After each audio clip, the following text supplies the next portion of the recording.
Hello everyone, welcome back to our channel प्रेहान world. मी आहे प्रेरणा आणि घेऊन आलेले आहे एक नवीन व्लॉग. तर आत्ता मी आलेले आहे ऑफिसवरून आणि ॲक्च्युली ऑफिसवरून आल्यावर जशा होईल तसं मी रेसिपी व्लॉग शूट करते किंवा व्लॉग शूट करते. कारण ऑफिसवरून यायचं आणि बाकीचं सगळं रमजानच्या इफ्तारीचं प्रिपरेशन आणि बाकी अँड ऑल, तर त्याच्यामध्ये मला थोडंसं मॅनेज करता येत नाही आहे काही गोष्टी. त्यामुळे जसं मी होईल तसं मी हा व्लॉग तुमच्यासोबत शेअर करत राहील. तर आज मी बनवणार आहे एक छान लहान मुलांच्या आवडतीची रेसिपी आणि सॉफ्टीला खूप आवडते. आपण ती रेसिपी स्टोरही करून ठेवू शकतो आणि इन्स्टंट होणारी आहे रेसिपी. 5 ते 10 मिनिटात रेसिपी रेडी होते आणि मुलांच्या टिफिनसाठी खूप छान ऑप्शन आहे. बाहेर मिळतात ह्या गोष्टी, बट घरात बनवून दिलं तर ह्या सगळ्या गोष्टी बाहेर मिळतातच, बट घरी बनवलं तर एक छोटासा त्याला हेल्दी टच येतो, म्हणजे हेल्दी होऊन जातं. तर अशी आपण एक छान जंक फूडची रेसिपी बनवणार आहे. तर चला व्हिडिओमध्ये शेवटपर्यंत कनेक्ट रहा, व्हिडिओ शेवटपर्यंत बघा आणि आपण काय रेसिपी बनवते मी ते तुमच्यासोबत शेअर करते. Stay tuned, stay connected. आज आहे इफ्तारीचा डे 6. तर आजची मेन्यू आहे, आजचा स्पेशल रेसिपी आहे इफ्तार स्पेशल, जी की आहे फ्रेंच फ्राईज. तर मी बेसिक प्लेनवाले फ्रेंच फ्राईज नाही करणार आहे, मी करणार आहे पेरी पेरी मसाले यूज करून peri peri French fries. Medium आकाराचे, खूप मोठे नाही आणि खूप छोटे पण नाही, असे मीडियम आकाराचे 2 बटाटे घेतले होते आणि त्याचं साल काढून त्याचं असं फ्रेंच फ्राईजच्या शेपमध्ये त्याला कट करून घेतले होते. आजची रेसिपी खूप जास्त हेल्दी अशी नाही आहे, बट लहान मुलांसाठी घरी बनवलेलं बेटर असतं बाहेरच्यापेक्षा. त्याच्यामुळे कधीतरी एक ऑप्शन म्हणून आपण ही रेसिपी मुलांच्या टिफिनमध्ये नक्कीच देऊ शकतो. आणि असे छान मी आता बटाटे सगळे 2 बटाटे मी असे छान शेपमध्ये कट करून घेतलेले आहेत. एका पातेल्यामध्ये मी पाणी गरम करत ठेवलेलं आहे आणि त्या पाण्यामध्ये मीठ टाकलेलं आहे आणि ते थोडंसं पाणी असं बॉईल झालं की आता मी त्याच्यामध्ये जे कट करून ठेवलेले फ्रेंच फ्राईज ते स्वच्छ धुवून घेतलेत मी आणि ते त्याच्यामध्ये ॲड केलेले आहे.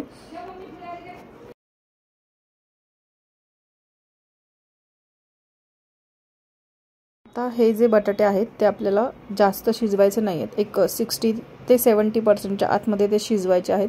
शिजवायचे म्हणजे बॉईल करून घ्यायचे फक्त, खूप जास्त शिजवायचे नाही तर त्याचा सगळा चुरा होऊन जातो.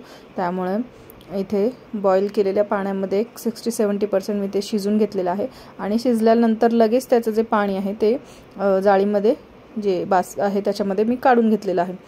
तर जर जास्त वेळ पाण्यात राहिले तर ते बटाटे जास्त शिजतील आणि सगळा चुरा होऊन जातो. तर इथे मी काढून घेतलेले आहेत लगेच ते बटाटे फ्राईज त्याचे सगळे काढून घेतलेत मी सगळ्या आणि त्याला छान एक सुती कपड्याने किंवा तुम्ही टिश्यूनी पण छान असं वाईप करून घेऊ शकता, पुसून घेऊ शकता.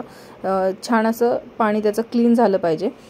जर पाणी क्लीन नाही झालं तर ते स्टोअर करताना प्रॉब्लेम येतो. अदरवाईज त्याला इमिजिएट करणार असेल तर काही एवढा प्रॉब्लेम येत नाही, बट स्टोअर करणार असेल तर ते लवकर खराब होऊन जातं.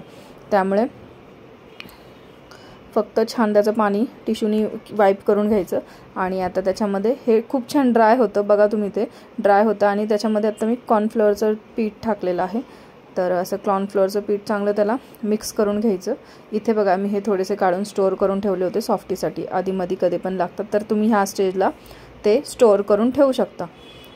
आता मी एक छान पॅनमध्ये तेल गरम केले आणि त्यात गरम मीडियम, खूप मोठा गॅस पण नाही आणि खूप बारीक पण नाही, अशा मीडियम ह्याच्यावर ते फ्रेंच फ्राईज तळून घ्यायचे आहेत. डीप फ्रीजमध्ये ह्या फ्रेंच फ्राईज स्टोअर करायच्या, नॉर्मल फ्रीजमध्ये करायच्या नाहीत, नाहीतर खराब होतात. मी ते दिसतात तशा गोल्डन अशा कलर येतो त्याला तोपर्यंत तळायच्या. ह्या तुम्ही अशा प्लेनही खाऊ शकता, थोडंसं मीठ टाकायचं त्याच्यावर, अशा प्लेनही खाऊ शकतात किंवा मी जी नेक्स्ट स्टेप केली तीही तुम्ही स्टेप करू शकता. आणि खूप ऑइली नाही होत. तुम्ही ह्या फ्रेंच फ्राईज नक्की ट्राय करून बघा. बिलकुल ऑइली ह्या फ्रेंच फ्राईज होत नाही, एकदम ड्राय होतात आणि जेवढं तुम्ही छान पाणी त्याचं सोक करून घेईल तेवढं त्याचा छान ड्रायनेस येतो. आणि आता इथे मी त्याच्यामध्ये पेरी पेरीचा जो कुठलाही तुमच्या लोकल मार्केटमध्ये जो मसाला मिळतो तो टाकायचा आणि छान मिक्स करून घ्यायचं. मी छान मिक्स करून घेतलेला आहे तो पेरी पेरी मसाला टाकून. तर येस, आता हे झालेले आहेत आपले खाण्यासाठी रेडी. खूप इन्स्टंट रेसिपी आहे, नक्की ट्राय करा. पेरी पेरी, मी तर पेरी पेरी यूज केले. तुम्ही एक सेकंड स्टेज येते जिथे फक्त फ्राय करून थोडंसं मीठ टाकून जरी खाल्लं तरी ते खूप छान आणि टेस्टी लागतात. खूप ऑइली नाही आहे रेसिपी, नक्की तुम्ही ट्राय करून बघा आणि माझ्या पद्धतीने करा, तुम्हाला नक्की आवडेल.